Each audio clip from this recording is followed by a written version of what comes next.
Jai Hind, this is Shelly Mittal and this video is recorded for IGNOU Study Center, Nirman Campus, Sunam. Center code is 2281 and the course code is ACC. Today we are going to learn about the Unit 8 and the topic is Cognitive Development, the Emergence of Thought.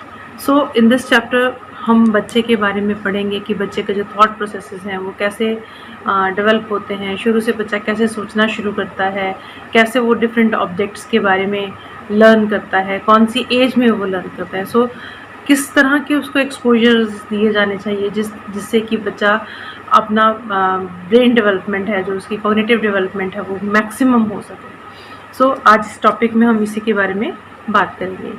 आपने देखा होगा कि एक बच्चा जब बहुत छोटा होता है तो उसके मुंह में अगर पेसिफायर डाल दिया जाए, जब न्यू बॉर्न बेबी है उसके मुंह में पेसिफायर डाल दिया जाए तो वो बच्चा चुप कर जाएगा। लेकिन वही बच्चा जब 1 महीने का हो जाएगा और उसको भूख लगी होगी तो उसके मुंह में अगर पेसिफायर डाला जाए तो वो बच्चा उस पेसिफायर को नहीं लेगा, उसको निकाल देगा। वो बच्चे की प्रेफरेंस होगी कि वो मदर की ब्रेस्ट को मुँह में ले, ताकि वो बच्चे को जब उसकी हंग्री की नीड, भूख की नीड है, उसको सेटिस्फाइड कर पाए। इसका मतलब जब बच्चा बहुत छोटा था, 0 to 1 मंथ की बात कर रहे हैं, तब बच्चा ये आइडेंटिफाई, डिस्क्रिमिनेट करना उसने शुरू कर दिया कि किस चीज़ से उसकी भूख शांत होगी। तो उसका फर्स्ट जो है उसने, जब वो 0 से 1 महीने के बीच का ही था, तभी उसने डिस्क्रिमिनेट करना शुरू कर दिया कि क्या चीज़ उसको हेल्प कर रही है और क्या चीज़ उसको हेल्प नहीं कर रही। सो देखिए कितना बच्चा छोटा था, तभी भी उसने अपना थॉट प्रोसेस जो है डेवलप कर लिया। उसके बाद आपने देखा होगा कि बच्चे यूजुअली अपने पेरेंट्स की कोई भी चीज़ है, अगर उस चीज़ को कोई दूसरा ले लेता है, जैसे सपोज मोस्टली सैंडल्स की बात करें या शूज़ की बात करें, अगर बच्चे के पेरेंट्स के शूज़ किसी और ने ले लिए तो वो बच्चा कोशिश करता है कि मैं अपने पेरेंट्स के शूज़ या उसकी जो भी सामान है उससे दूसरे व्यक्ति से ले लूँ। तो इट मीन्स उसने अपने पापा के शूज़ को या मम्मा के सैंडल्स को एसोशिएट करना शुरू कर दिया मम्मा के साथ, और वो मानता है कि ये जो चीज़ है ये मेरे मम्मा या पापा के साथ ही रेलेवेंट है और इसके साथ ही एसोशिएट है, ये चीज़ उनको ही पहननी है। इसी तरह से अगर एक बच्चा, आपने देखा होगा कि बच्चे यूजुअली टाटा करते हैं जब मम्मा या पापा जॉब पे जाते हैं, ठीक है, तो वो उन्होंने टाटा करना कहाँ से सीखा? उन्होंने टाटा करना अपने पापा के बिहेवियर से सीखा। जब उसके पापा पहले जाते होंगे तो उसको बोलते होंगे ओके टाटा। अब जब पापा जा रहे हैं और बच्चा थोड़ा बड़ा हो गया तो वो पापा को टाटा बोलता है। It means he memorize that thing कि पापा किस तरह से बिहेव करते हैं और वो उस मेमोरी के बेसिस पे रिएक्ट करता है। उसी तरह से एक बच्चा जब क्रॉल करता है, क्रॉल करके क्रॉलिंग इन द सेंस आगे बढ़ता है क्रॉल करता हुआ और अपने पोजीशन में खड़ा हो जाता है, जो उसके टेबल होगा ना, टेबल के पास अगर कोई चीज़ पड़ी होगी, he'll try to pick that thing। अगर वो नहीं उठा सकेगा तो क्या करेगा, वो अपनी मदर को बुलाएगा, ठीक है, क्रॉल करता करता अपनी मदर को बुलाएगा और her mother will assist the child कि उस टॉय को लेने में हेल्प करेगी। जब वो थोड़ा बड़ा हो जाएगा, स्टैंडिंग पोजीशन में जाना शुरू कर देगा, तो वो क्या करेगा, खुद अप्रोच करेगा और उस चीज़ को, उस टॉय को लेने की कोशिश करेगा। इट मीन्स उसने 2 सेट ऑफ थिंग्स से अपनी प्रॉब्लम जो है सॉल्व करी। पहले उसने अपनी मदर की हेल्प ली, सेकंड केस में वो खुद गया, रास्ते में अगर कोई चीज़ पड़ी थी उसको भी उसने ऑब्स्टेकल को दूर किया और चीज़ें जो हैं उठा ली। ये बच्चों में ये बिहेवियर अक्सर हम देखते हैं, लेकिन हम उसको एक नॉर्मल रूटीन समझ के हम उसको छोड़ देते हैं, हम उसको ऑब्जर्व नहीं करते। लेकिन अगर आप ध्यान से देखें तो ये बच्चा कहाँ से सीख रहा है, उसमें प्रॉब्लम सॉल्विंग की एबिलिटी आ गई है। उसने एक टॉय लेना था, वो उसने लिया, उसने उस टॉय को जितनी भी चाहे उसके रास्ते में ऑब्स्टेकल से उसको दूर करते हुए टॉय को ऑब्टेन किया, ठीक है। उसके बाद है एक और एग्जांपल हम करते हैं।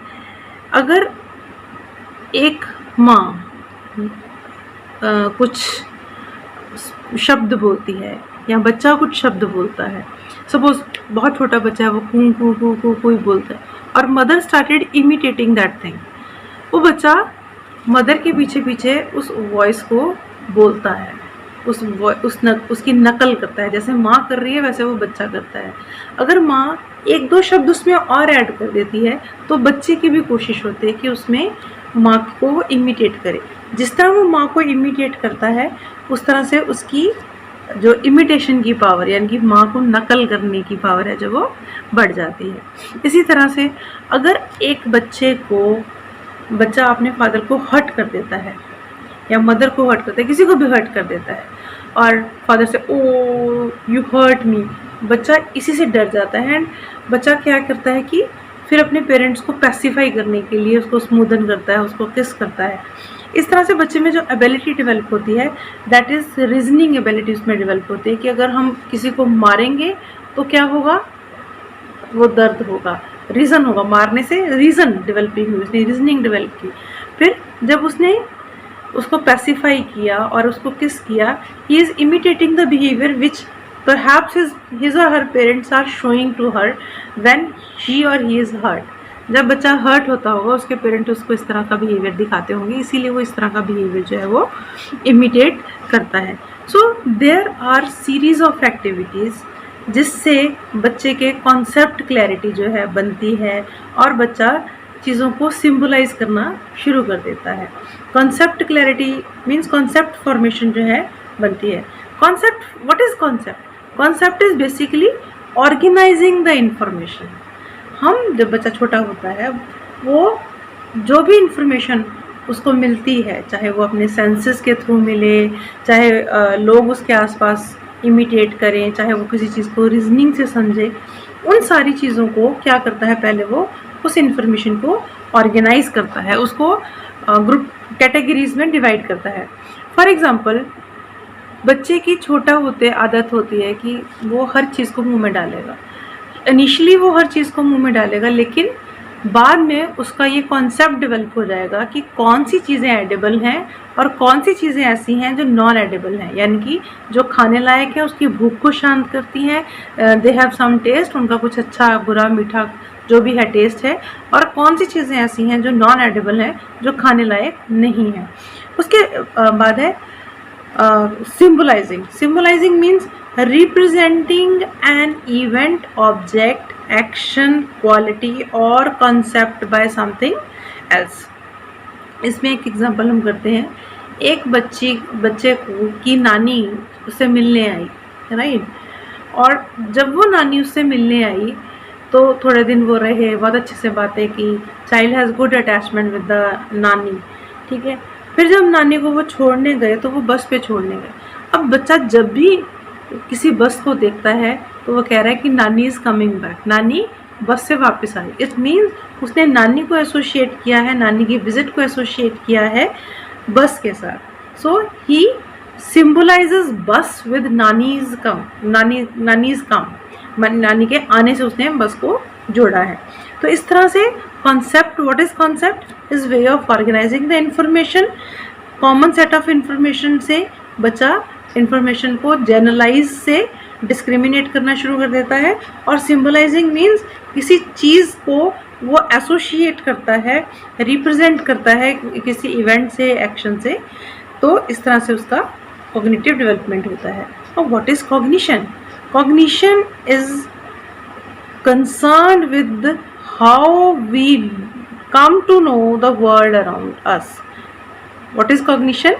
Cognition is concerned with how we come to know the world around us, and cognition deals with the development of thought and knowledge. Cognition का मतलब क्या है कि हमारी जो knowledge है वो किस तरह से, नॉलेज एंड थॉट प्रोसेसेस हैं वो किस तरह से डेवलप हो रहे हैं, जो हमें सेट ऑफ इंफॉर्मेशन प्राप्त हुई है, हम उसको कैसे ऑर्गेनाइज कर रहे हैं, या बच्चा उसको कैसे ऑर्गेनाइज कर रहा है, उस इंफॉर्मेशन को कैसे वो इंटरप्रेट करता है ताकि वो उसको फ्यूचर में इंफॉर्मेशन गाइड कर सके। Means cognition is what? Development of thoughts and knowledge, number 1। Number 2, what ever the information is processed by the child, it is this information is again used for future course of action. So this is about cognition, concept formation, symbolizing, and some of the examples related to it. Now, thought in first year. Here, it is very important कि बच्चा जो है पहले साल में वो किस तरह से पहले जो अपने ईयर्स हैं उसमें किस तरह से वो अपनी डेवलपमेंट है वो करता है। इसके लिए एक बहुत ही प्रसिद्ध साइंटिस्ट हुए हैं, साइकोलॉजिस्ट हुए हैं, जीन पियाजे। वो जो साइकोलॉजिस्ट थे, स्विस साइकोलॉजिस्ट थे, और उन्होंने थ्योरी ऑफ कॉग्निटिव डेवलपमेंट दी थी। इस थ्योरी को उन्होंने अपने 3 बच्चे थे उनको स्टडी किया, उनके बिहेवियर को नोटिस किया, और उसी के बेसिस पे इन्होंने थ्योरी दी थी। मीन्स उन्होंने अपने बच्चों को बहुत कीनली ऑब्जर्व किया, हर चीज़ को उनकी बहुत अच्छे से नोटिस किया, उनको बहुत तरह से स्टिमुलाई देने की कोशिश की, और जो ये थ्योरी थी it is based on his experiment. तो आज हम इसी थ्योरी के बारे में पढ़ेंगे। बेसिकली उन्होंने कॉग्निटिव डेवलपमेंट की थ्योरी की 4 स्टेजेस के बारे में बात की है। सबसे पहली स्टेज है सेंसरी मोटर स्टेज। ये स्टेज 0 to 2 ईयर्स तक रहती है। Second, pre operational stage. यह स्टेज 2 to 6 ईयर्स तक रहती है। Next is concrete operational, this is from 7 to 11 years. And next is formal operation, ये 12 साल से आगे तक की स्टेज जो है चलती है। आपकी जो स्टडी है, चैप्टर है, इसमें हम बेसिकली सेंसरी मोटर स्टेज के बारे में बात करेंगे। सेंसरी मोटर स्टेज क्या है? सेंसरी मीन्स सेंसेस से रिलेटेड, मोटर मीन्स आपके मोटर स्किल से रिलेटेड, जिसके बारे में हमने ऑलरेडी बात की थी। What are senses? Senses I, vision, senses हमारे 5 सेंस ऑर्गन्स हैं, उसी के हिसाब से हम बात करते हैं सब। इसका मतलब ये है, फर्स्ट स्टेज जो है that is sensory motor stage. First thing is आपके सेंसेस ने किसी चीज़ को किस तरह से परसीव किया, और आपने अपने मोटर स्किल्स से उस चीज़ का क्या यूटिलाइज किया। सपोज एक बच्चे के पास एक बॉक्स है, वो बच्चा जो है उस बॉक्स को देखेगा, उस बॉक्स को खेलेगा, उस बॉक्स से उसको देखेगा कि ये जो बॉक्स है, ये बॉक्स जो है बहुत हार्ड सा बॉक्स है, और कभी उसको किक करेगा, कभी उसको पुश करेगा। तो इस तरह से जब ये एक्टिविटी परफॉर्म कर रहा है बच्चा, तो वो देखेगा, वो अपने 2 चीज़ों का प्रयोग कर, अपने सेंसेस का देख के, सेकेंडली उसके मोटर स्किल्स का, कभी उसको पुश किया, कभी उसको थ्रो किया। तो इसमें 2 जो चीज़ें हैं वो इन्वॉल्व हो गई, सेंसेस एंड मोटर स्किल्स। बच्चा इस स्टेज पे ये नहीं सोच पाता कि ये जो बॉक्स है ये सॉलिड है या इसका कलर कौन सा है। बच्चे के लिए तो वो एक टॉय है, दैट्स इट। बच्चे की थिंकिंग अडल्ट की थिंकिंग से बिल्कुल अलग होती है, उसका कॉन्सेप्ट फॉर्मेशन बिल्कुल अलग होता है। बच्चे की ग्रोथ, मेंटल ग्रोथ जो है, हर स्टेज बाय स्टेज जो है वो डेवलप करती है। बच्चा अगर एक अडल्ट किसी वुडन बॉक्स के बारे में सोचेगा, तो वो सोच सकता है कि वुडन बॉक्स कैसा होगा, उसका साइज़ कैसा होगा, वो सॉलिड होगा। लेकिन बच्चे के कॉन्सेप्ट और अडल्ट के कॉन्सेप्ट में बहुत फ़र्क होता है, ठीक है। तो इसी के बेस्ड जो जीन पियाजे हैं, उन्होंने अपनी स्टडी में जो सेंसरी मोटर स्टेज है उसको फर्दर 4 स्टेजेस में डिवाइड किया। जो फर्स्ट सब स्टेज है दैट इज़ रिफ्लेक्स स्टेज। यह जो स्टेज है 0 to 1 मंथ तक के में इसको कैटेगराइज किया गया है। 0 to 1 मंथ तक इसको बोला गया है कि ये स्टेज रहती है। बहुत सारे जो रिफ्लेक्स एक्शन हैं, जिसके बारे में हमने पहले भी बात की थी कि इनवॉलंटरीली एक्शंस जो स्पॉन्टेनियस हो जाते हैं, इसको सिखाया नहीं जाता किसी भी बच्चे को, that are called the reflex actions. और जो 0 to 1 मंथ का जो बच्चा है वो ये जो रिफ्लेक्स एक्शन है वो दिखाता है, या जो ये रिफ्लेक्स एक्शन है उसके अकॉर्डिंगली बात करता है, या उसके अकॉर्डिंगली, रिफ्लेक्सेस के अकॉर्डिंगली अपना सर्वाइवल जो है वो करता है। सबसे पहले during this stage new born adapts to her surroundings through these reflexes. सबसे पहला रिफ्लेक्स क्या होता है? सकिंग। अगर बच्चा दूध पिएगा तो वो जिंदा रहेगा, ठीक है। तो जो न्यू बॉर्न बेबी है वो मदर के निप्पल को टच करके, जब भी मदर का निप्पल्स को टच करता है, ही सक्स द मिल्क, और इससे वो जिंदा रहता है। फिर वो कोशिश करता है कि वो हर चीज़ को मुंह में ले, लेकिन धीरे धीरे वो जब सारी चीज़ों को मुंह में लेता है तो ही स्टार्टेड जनरलाइजिंग कि सारी चीज़ें मुंह में डाली जा सकती हैं। ये उसकी जनरलाइजेशन है कि कोई भी चीज़ उसके मुंह के पास आई, that thing will go into his और हर माउथ। ठीक है, तो generalizing is very important for cognitive development. ये बच्चे को कॉन्सेप्ट फॉर्मेशन में हेल्प करता है। कॉन्सेप्ट फॉर्मेशन में मीन्स बच्चा बाय द टाइम ये सीख लेता है कि कौन सी चीज़ जो है उसको मुंह में डालने से उसकी भूख शांत होती है, और कौन सी चीज़ें जो है मुंह में नहीं डालने से उसकी कौन सी चीज़ें अगर मुंह में डालता भी है तब भी उसकी भूख शांत नहीं होती है। ठीक है, तो किस चीज़ से उसको नरिशमेंट मिलती है। मतलब पहले वो जनरलाइज करता है कि हर चीज़ों को डालना है, देन ही स्टार्टेड डिस्क्रिमिनेटिंग। देखो 0 to 1 ईयर का बच्चा, 0 to 1 मंथ का बच्चा है, ही स्टार्टेड यूजिंग हिज और हर ब्रेन। जब बच्चे को बहुत सारे साउंड्स को एक्सपोज किया जाता है, बहुत सारी जो आवाज़ें हैं उसको सुनाया जाता है, तो बच्चा जो है 0 to 1 मंथ की एज में भी अपने मदर के वॉइस को रिकग्नाइज कर सकता है। ही डेवलप्स अ जनरल इंफॉर्मेशन कि मेरी माँ जो है उसकी आवाज़ जो है कैसी है। ठीक है, सो he started accommodating the simple information. He is not aware about the presence of the object. उसको ये नहीं पता होता कि ये permanence of object है या ये object permanently यहाँ पे रहेगा या नहीं रहेगा. He is not aware about it. He is not able to differentiate even between himself or environment. वो differentiate उसके लिए सब एक है।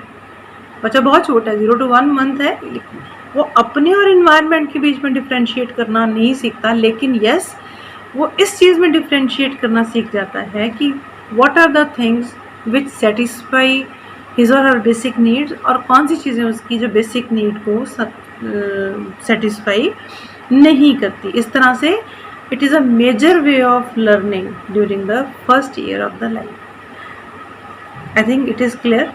Now the second stage is primary circular reaction. यह जो स्टेज है वो 2nd मंथ से लेके 4 मंथ तक प्रसिस्ट करती है, यानी कि 2 महीने से लेके 4 महीने तक ये जो स्टेज है वो रहती है। इस स्टेज में बच्चे का विजुअल एक्सप्लोरेशन जो है बहुत इम्पॉर्टेंट है।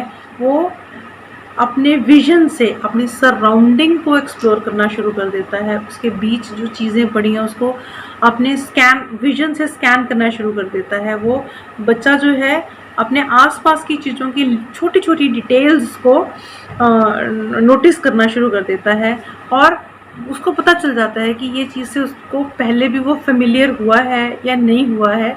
वो उस चीज़ को फेमिलियर और अनफेमिलियर चीज़ों के बारे में डिस्क्रिमिनेट करना शुरू कर देता है।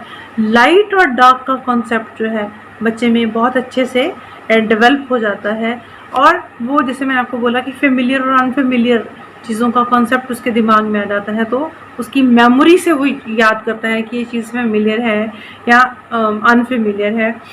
वो हर चीज़ जो है अपने मुंह में डाल के उसको कोशिश करता है एक्सप्लोर करने की, फिर उसको टच करने की, एक्सप्लोर करने की कोशिश करता है। सबसे जो ज़्यादा इस टाइम बच्चा है एक्सपोजर क्या करता है, हिज और हर ओन हैंड्स। वो पहले अपने खुद के हैंड्स को एक्सप्लोर करना शुरू करता है, फिर उसके फिंगर्स और थंब को एक्सप्लोर करना शुरू करता है। वो अपने फिंगर और थम्स की एक्टिविटीज़ से एंजॉय करता है। He learns from the surrounding. वो बच्चा जो है इस एज में एंटीसिपेट बहुत करता है। एंटीसिपेट का मतलब क्या है कि दूसरों के एक्शंस से वो बहुत एंटीसिपेट करता है। मीन्स बच्चे की माँ उसके साथ नेक्स्ट स्टेप क्या करने वाली है ये बच्चे को पता चल जाता है। बच्चे को नहलाने वाली है, बच्चे को खाना खिलाने वाली है, वो उस हिसाब से रिएक्शन करना शुरू कर देता है। Some children love to bath, नहाना बहुत पसंद करते हैं। जब उनकी मदर रिएक्ट करती है कि we are now going for bath, तो वो ऊँची ऊँची से आवाज़ें निकालनी शुरू कर देते हैं, अपनी टांगें जो जोर जोर से मारनी शुरू कर देते हैं। So this is the way they anticipate the actions of others. अपने आसपास के लोगों को एंड उनके एक्शंस को एंटिसिपेट करना शुरू कर देते हैं, गेस करना शुरू कर देते हैं कि नाउ नेक्स्ट स्टेप इनका क्या होगा। इस तरह से जो बच्चे की मेमोरी है वो बहुत शार्प होती है, बच्चा कू की आवाज़ को भी कॉपी करना शुरू कर देता है। So this is about the second stage, that is pre circular reaction. And the next stage is secondary circular stage. Secondary circular stage जो है that remains from 4 to 8 months, right. इस स्टेज में क्या होता है, बच्चे का ग्रास्पिंग पावर जो है वो एक्वायर हो जाता है, बच्चा किक करना शुरू कर देता है, बच्चा चीज़ों को मैनिपुलेट करना शुरू कर देता है और वो कोशिश करता है कि कोई भी जो काम कर रहा है उससे एक इंटरेस्टिंग रिजल्ट जो है निकल के आए। बच्चा इस टाइम सपोज एक डॉल को बच्चे के क्रैडल के ऊपर लगा दिया जाए, जब उस डॉल को बच्चा पैर से एक बारी मारेगा, पहले तो कोशिश करेगा कि बच जाए, ठीक है। जब वो बाई चांस वो हिट हो जाती है तो बच्चा कोशिश करेगा कि उसको दोबारा से हिट करे। ही स्टार्टेड इंजॉइंग, ये चीज़ से वो इंजॉय करने की कोशिश करेगा और जब डॉल और ज़ोर से हिलेगी तो ही जो उसका एक्शन होगा वो होगा कि वो और उसको इंजॉय करे। जैसे जैसे बच्चा इंजॉय करता जाएगा उसका जो एक्शन है वो पर्पसफुल हो जाएगा, मीन्स वो इंटेंशनली मारेगा। पहले तो उससे बाई चांस लगी थी, फिर वो इंटेंशनली मारेगा, मीन्स वो पर्पसफुली मारेगा। Intention means child has wish to do something before she does it, that is the child knows what she or he wants to do, ठीक है। इसके बाद क्या होगा कि बच्चा पहले तो अपने पैर से किक कर रहा है, फिर वो अपनी होल बॉडी से, आर्म से भी उसको टच करने की कोशिश करेगा, फिर उसको हाथों से हिट करने की कोशिश करेगा। एंड कई बार तो ये भी होगा कि वो डिफरेंट टाइप ऑफ फोर्स जो है वो भी अप्लाई करे, मीन्स कोशिश करे कि अगर मैं धीरे से मारता हूँ तो डॉल कितनी दूर तक जाएगी, अगर मैं ज़ोर से मारता हूँ तो बॉल कितनी दूर तक जाएगी। Means we can not think कि बच्चा इस तरह से भी सोच रहा है, वो भी 4 से 8 महीने तक का बच्चा, कैसे उसको डॉल को हिट करना है, कैसे उसको अपना जो प्ले है वो मोर इंटरेस्टिंग बनाना है, तो वो इस चीज़ को सोचता है और करता है। मीन्स उसमें एक कॉज एंड इफ़ेक्ट की जो रिलेशनशिप है वो डेवलप हो जाती है। अगर मैं इसको ज़ोर से मारूंगा तो डॉल जो है बहुत दूर तक जाएगी, अगर मैं इसको कम ज़ोर से मारूंगा तो डॉल जो है वो पास खड़ी रहेगी। बच्चा बहुत इंजॉय करता है, बहुत ज़्यादा इसका लैंडमार्क है कॉग्निटिव डेवलपमेंट का कि emergence of intention in the infant section is an important landmark for the point of view of cognitive development. और जब बच्चा ऐसे करता है तो उसमें बेसिकली क्या आता है, उसमें आता है कॉन्फिडेंस, उसमें आता है कंट्रोल अपनी मूवमेंट्स पे, and he also learns about some of the aspects of the environment. So this is about the third stage, and the next stage is coordination of secondary circular reaction. ये जो stage है, ये stage it is also a very important stage and it remains for 8 to 12 months. Means 1 साल का जब बच्चा होता है, ये 8 महीने से लेके 1 साल तक के बच्चे में ये स्टेज जो है उसको ऑब्जर्व किया जा सकता है। इस स्टेज में बच्चे का बिहेवियर गोल ओरिएंटेड बिहेवियर हो जाता है। बच्चा क्रॉलिंग करना शुरू कर देता है अप्रॉक्सीमेटली स्टेज में। तो बच्चे का जो बिहेवियर है, सपोज उसको एक टॉय लेने जाना है, तो टॉय लेने के लिए वो बहुत तत्पर होगा। टॉय लेने के लिए उसके पास 2-3 चीज़ें, सीरीज़ ऑफ एक्शन जो हैं वो रिपीट करेगा। सबसे पहले टॉय दूर है तो अपनी मदर को बुलाएगा।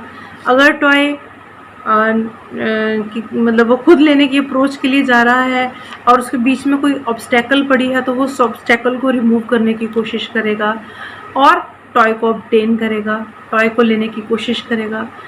फिर जब बच्चा जो है, अगर उसका ऑब्स्टेकल हल्का है तो उस चीज़ को उठा के दूसरी जगह भी रखेगा। तो इस तरह से बच्चे में जो प्रॉब्लम सॉल्विंग है वो आ जाती है और बच्चा जो है 2-3 एक्शंस को कंबाइन कर सकता है।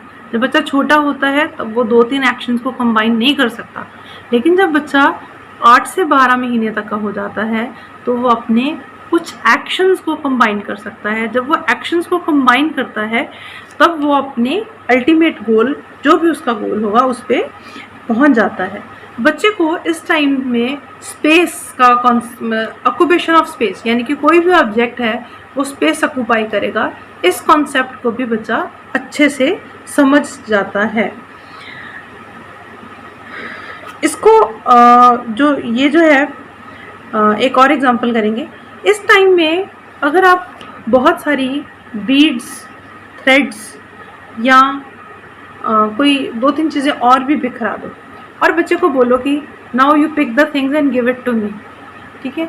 बड़े क्या करेंगे, जो मोटी मोटी चीज़ें हैं वो उठा लेंगे, लेकिन बच्चा जो है वो सारी बीड्स भी उठाएगा, थ्रेड्स भी उठाएगा, इवन मिन्यूट थिंग्स जो है वो उठाएगा। मीन्स बच्चा जो है उसको डिटेल्स जो है वो बहुत अच्छे से पता है कि कौन कौन सी चीज़ें जो हैं वो पड़ी हैं, और बच्चा जो है he tries to pick everything, जिससे हमें पता चलता है कि बच्चे की जो कॉग्निटिव एबिलिटी है वो और ज़्यादा बढ़ गई है।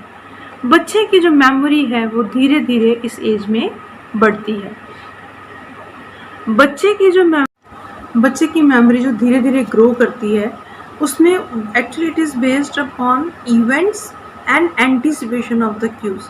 मीन्स कौन सा इवेंट नेक्स्ट होगा उसकी मेमोरी से वो लर्न करता है। बेसिकली अगर हम इसको चॉक डाउन करें तो बच्चा अपने इन 0 से लेके 18 मंथ तक जितनी भी इंफॉर्मेशन है उसको प्रोसेस करता है, उसको समझता है, उसको ऑर्गेनाइज करता है, और उस इंफॉर्मेशन के बेसिस पे गोल को अचीवमेंट करने की कोशिश करता है।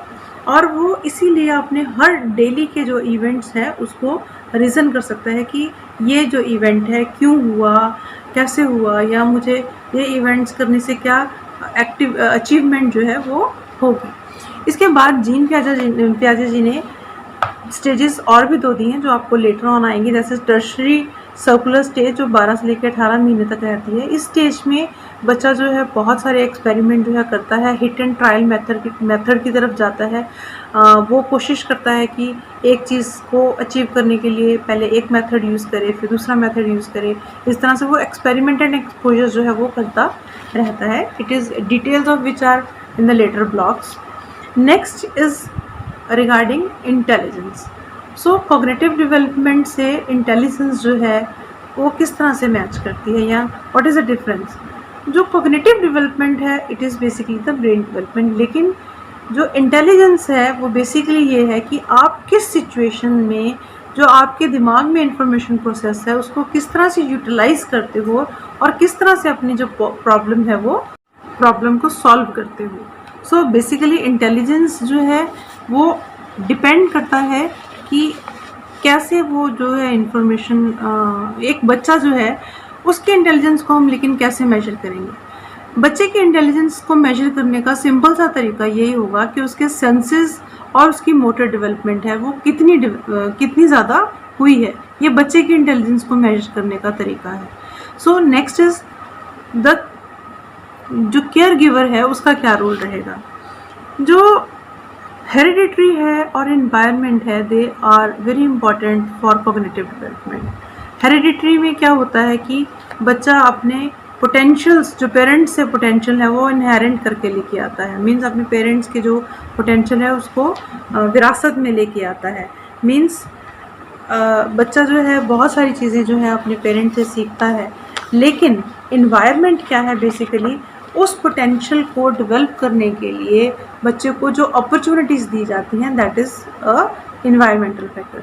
सो हेरिडिटरी एंड एनवायरनमेंट बच्चे की कॉग्निटिव डेवलपमेंट के लिए बहुत ही इम्पॉर्टेंट फैक्टर्स हैं।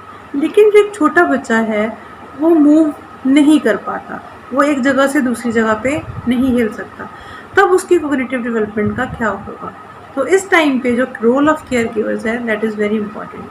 बच्चे को रेगुलर अटेंशंस देना, उसके साथ खेलना और उसको वैरायटी ऑफ थिंग्स का एक्सपोजर देना ताकि वो एक्सपेरिमेंट कर सके, ये केयर गिवर की ड्यूटी है।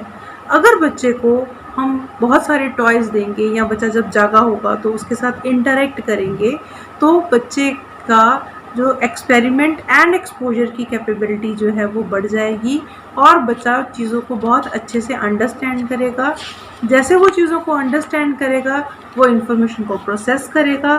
जैसे वो इन्फॉर्मेशन को प्रोसेस करेगा तो उसको जो समझ आएगा कि कौन सी चीज़ कौन सा कॉन्सेप्ट किसके बाद आता है, वो चीज़ों को सिंबलाइज करेगा और अपनी मेमोरी, रीजनिंग, थिंकिंग, इन सारी चीज़ों को शार्प करेगा और जो बच्चे की जो एक्सपोजर से जो मेमोरी है वो बहुत अच्छे से डेवलप होगी। बच्चा जो है सिमिलर एक्सपेरिमेंट्स को रिपीट करेगा, लेकिन जो नए एक्सपेरिमेंट्स हैं उनको भी ट्राई ज़रूर करेगा। इस तरह से जो बच्चे की कॉग्निटिव डेवलपमेंट है वो केयर गिवर पे बहुत ज़्यादा डिपेंड करती है। And thank you very much. I think this lecture is very much clear to you. Hope you will able to understand it, and if you have some query you can write us in the inbox. We will try to solve your queries as soon as possible. Thank you very much. Have a good day.